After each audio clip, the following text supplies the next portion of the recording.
Hello বন্ধুবৃন্দ, আজ আপনাদের জন্য এমন এক খবর নিয়ে এসেছি যা হয়তো অনেকেই অপেক্ষায় ছিলেন। কারণ গত কয়েক মাস ধরেই স্বর্ণের দাম আকাশ ছোঁয়া ছিল, আর এখন হঠাৎ করে দেখা যাচ্ছে কমেছে স্বর্ণের দাম। ভাবছেন তো এখন কিনবো কিনা, এটা কি স্থায়ী হবে, আবার দাম বাড়বে কি? ঠিক এমন সময় আজকের ভিডিও। আমি আজ পুরো বিষয়টি স্পষ্ট করে বলবো, দেশের বাজারে কি ঘটছে, আন্তর্জাতিক বাণিজ্যে কি পরিস্থিতি, এবং সবচেয়ে গুরুত্বপূর্ণ, আপনার মতো ছোট পরিবার বা গরিব মানুষ যদি স্বর্ণ কিনতে চান, কি এখন সময় উপযুক্ত কি না? তাহলে ভিডিও শেষে লাইক করতে ভুলবেন না, এবং কোথা থেকে ভিডিওটি দেখছেন সেটাও কমেন্ট করুন। বাংলাদেশের কোন জেলা থেকে সেটাও জানাবেন। নতুন হলে সাবস্ক্রাইব করে দিন, যাতে ভবিষ্যতে স্বর্ণবাজারে এমন খবর অবশ্যই পেতে পারেন। তো চলুন প্রথমে দেখি দেশের বাজারে প্রতি ভরিতে আজ কি দাম বলছে।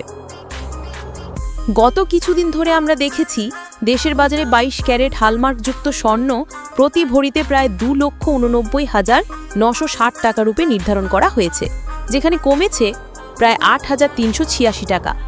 21 ক্যারেটের হালমার্কযুক্ত স্বর্ণের দামও কমেছে প্রায় 802 টাকা। এছাড়া 18 ক্যারেটের প্রতি ভরিতে পড়ে আছে প্রায় 1,70,995 টাকা। আর সনাতন পদ্ধতিতে ট্রেডিশনালি প্রতি ভরিতে প্রায় 1,42,204 টাকা। অর্থাৎ দেশীয় বাজারে স্বর্ণের দাম সাময়িকভাবে কমেছে। যারা দীর্ঘদিন ধরে গহনা কিনতে ভাবছিলেন তাদের জন্য এখন একটু সুযোগ দেখা দিয়েছে। তবে এখানে এক দুটি বিষয় মাথায় রাখতে হবে। এই দাম শুধু কাঁচা স্বর্ণ বা হালমার্ক দামের নয়, গহনায় ডিজাইন, মজুরি, ভ্যাট ইত্যাদি খরচও থাকে। আজ কমেছে মানেই যে হুট করে দর মারা যাবে এমন নয়, সময় দিয়ে সিদ্ধান্ত নেওয়া ভালো। দেশের পাশাপাশি আন্তর্জাতিক স্বর্ণবাজারেও বেশ কিছু পরিবর্তন দেখা গেছে। বিশ্বমানের তথ্য বলছে স্বর্ণের দাম সাম্প্রতিক সময়ে রেকর্ড উচ্চতায় পৌঁছেছে।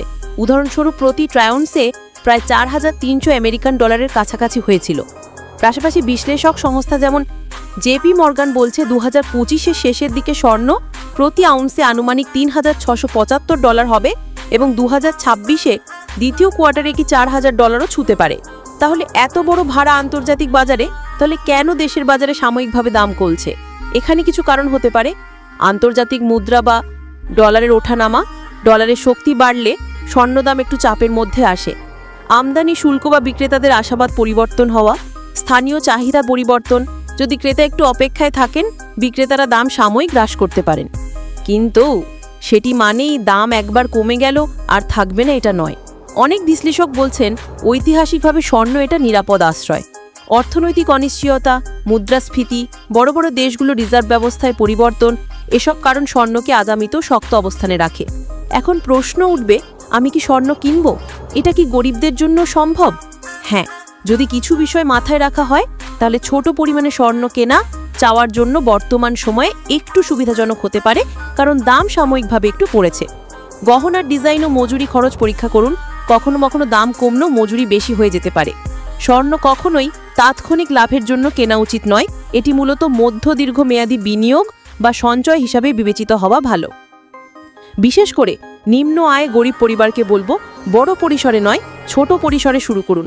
যেমন একটা সহজ গহনা কিনুন যার মজুরি ও ভ্যাট কম হয়। বিক্রয়ের বিবেচনায় রাখুন।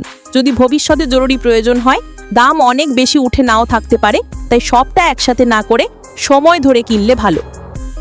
এখন সময় সুবিধাজনক হতে পারে, তবে ঝুঁকি নেই এমন নয়, এবং বড় সিদ্ধান্ত নেওয়ার আগে ভালোভাবে ভাবা জরুরি। আন্তর্জাতিকভাবে স্বর্ণের প্রতি অব্যাহত চাহিদা রয়েছে, বিশেষ করে বড় রিজার্ভকারী দেশগুলোর মধ্যে।